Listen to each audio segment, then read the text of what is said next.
Howdy y'all, I hope you guys are all doing well. I hope you guys are safe and I hope you guys are healthy. My name is Josh and it's been a while and I'm sorry for it. Over the past couple of months I haven't been posting much on social media, primarily because I actually got a new position, a new job, a new environment, so I'm very much trying to get acclimated to the new work environment, which has been quite difficult, but you know, difficult in a healthy way, I suppose. And so there's a lot of changes that have been going on in my personal life, as well as me trying to upgrade things. I got a PC now and I got different editing software, so hopefully going to be improving the quality of my videos, hopefully. But today I'm going to be bringing you guys a video where I compare two of my newest pickups. They're both derbies, and I primarily wanted to stick to derbies this summer because I'm a boot guy usually, but living in Las Vegas, that is almost impossible to do over the summer. We are in the middle of May as I am recording this, and it is already getting up into the 90 degrees Fahrenheit range, which already it's kind of insufferable to wear boots. So the best next alternative is going to go ahead and be derbies and loafers, which both of which I love as well. So I'm going to be comparing two different ones, two completely different sides of the pricing spectrum. So right here are going to be the two I'm going to be talking about today. This is going to be a pair of CCP one-piece derbies, and then over here is going to be the Redwing 101 Postmans. Both have a ton of detail to the shoes themselves, and I want to go ahead and highlight those little aspects of the shoes that make me love them that much more. So basically I'm going to be comparing a shoe that costs more than $1,000 to a shoe that I got from Goodwill for about $13. First and foremost, we got this right here. Obviously I don't have the original laces, but I got this in a trade and I was very happy to get these. So this is going to be the CCP or Carol Christian Pull one-piece derby. Now these shoes themselves, usually nowadays they wear kind of looser straight leg pants, and so most of the shoe is covered because it just covers this top part, and so you can really barely tell what I'm wearing. But I think really the devil's in the details with this one. So on the bottom I have Vibram soles as on the outsole, just to kind of make sure these shoes last as long as possible. Of course there's that shank, exposed shank on the bottom, and I think this is actually a pretty good opportunity to show you guys really the purpose of a shank. So a shank on the bottom here, no one can really see it as you're wearing them, but a shank primarily is meant to keep the shape of the arch of your foot. As you wear shoes, you know, I'm sure a lot of people have heard like your shoes are going to be molded to your foot, especially if there's like a leather insole there. Leather insoles, as you wear them, compress into certain areas that your foot presses down on it. Well, a shank kind of does the same thing as well. A shank can be made of metal, it can be made of wood, or it can be made of like a harder leather as well, and it serves the same purpose of following the shape of your arch to kind of make that shoe a little bit more custom fit to you over time. CCP is well known for having that metal shank exposed on the bottom here, and I love this shoe so much. The real major detail that a lot of people can see from the front is going to be this kind of triangular shape up front here. So if I open it up a little bit, it kind of forms this W shape, and there's only two eyelets, one on each side, and then the shoelaces go through it, and then as you lace them together, it has this really interesting overlapping leather look right there. Now, these shoes, I don't really wear all that often, simply because of how much they're worth. If I ever wanted to let them go, they're worth a pretty penny, and I don't want to let that go to waste if I did want to let them go in the future. But I love them nonetheless, and I'm really happy to have them. This shoe has that kind of iconic pointed toe as far as CCP does their shoes. More often than not, they have this very iconic pointed toe silhouette. So CCP has its own color codes, if you want to call it that. So does Nike and every other shoe brand out there too. This is a CCP 10, which a CCP 10 is the color black.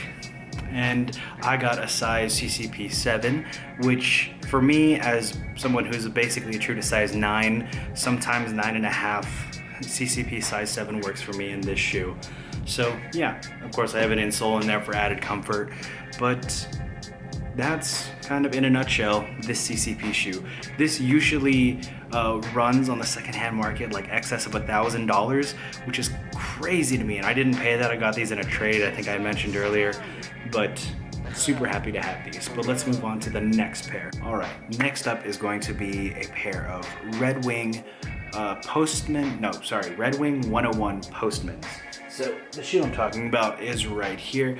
This derby right here is something that I found at Goodwill for $13, and I am super lucky to have found them for that, because they do sell them on the Redwing website and they think they retail for maybe $300. Goodwill, I saw these and I was like, that's crazy. I saw the Redwing tag on the tongue right there, and I was just looking at them, made in the USA, size 9.5 for me, little big for me, but it's all good. And what really caught my eye is this tag that you see on the side here. But I'll explain that in just a second. So from the bottom, we have a Vibram outsole, which Vibram outsoles very popular, very much something for durability and sometimes for comfort as well. But the type of Vibram sole that this has is actually a wedge sole.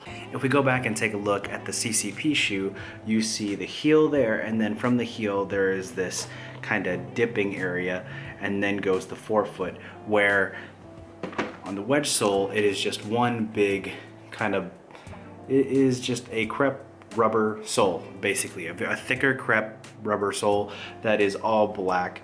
And so this shoe doesn't have a shank compared to the other one where it has an external shank. This shoe doesn't have a shank because there is no empty space for your foot to fall into. That would usually be around right here. So wedge sole gets rid of the need for a shank in a boot or derby or loafer or whatever you're wearing. Other than that, it has a very basic looking kind of overall silhouette, has this kind of almond shape, a little bit wider than the CCP shoe, but still kind of somewhat pointed, has lacing up here, a leather insole. These are comfortable enough on their own because of the wedge sole. Since it is a rubber sole, it gets very squishy. It's more comfortable than most derbies that are made with like a wooden sole or leather soles. Another really big benefit is that these are Goodyear welted, and what that means is just right over here. The construction of the welt itself makes it very easy for you to go to a cobbler and get the bottoms resoled if you need to. If the bottoms wear out, obviously there's a little bit of wear on that sole right here on the heel. So once that kind of wears out and you want them basically to be refreshed, you can go to a cobbler and get these resoled really easily for, you know, a fraction of what you would spend on a new shoe. What I really like about this shoe is this tag really kind of baffled me. So I did a little bit of research, and so what this tag actually says in a black tag with green lettering is SR/USA. SR/USA refers to SR being slip resistant and then USA being made in the USA. And why they're called the 101 Postmans is that these shoes are approved to be uniform shoes for Postal Service workers. The United States Postal Service, this is able to be a regulated shoe for them. And that I just think is kind of cool to actually have a legitimate uniform shoe, and considering that I only got these for $13 is kind of crazy. Usually if you look on eBay, they'll be going for maybe like $100, $150 used, and I'm just, you know, really excited because since I only got these for $13, I am more apt to wear them and wear them into the ground because I didn't spend a lot to get them. Of course, I did disinfect the inside of the shoe, cleaned it up, polished it, leather conditioner, all 9 yards to make sure this shoe lasts me a while. But yeah, the Redwing 101 Postman. Again, here are these shoes side by side. I want to know what you guys think. Two completely different shoes, two shoes that cost, well, $1,000 versus $13. I don't know, I love both of them equally, to be honest with you, and I think I actually will wear the Postmans a little bit more than the CCPs.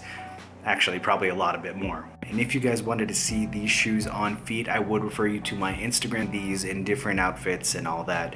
So go ahead and go to my Instagram to see how I style really anything that I show in my videos. All right, yeah.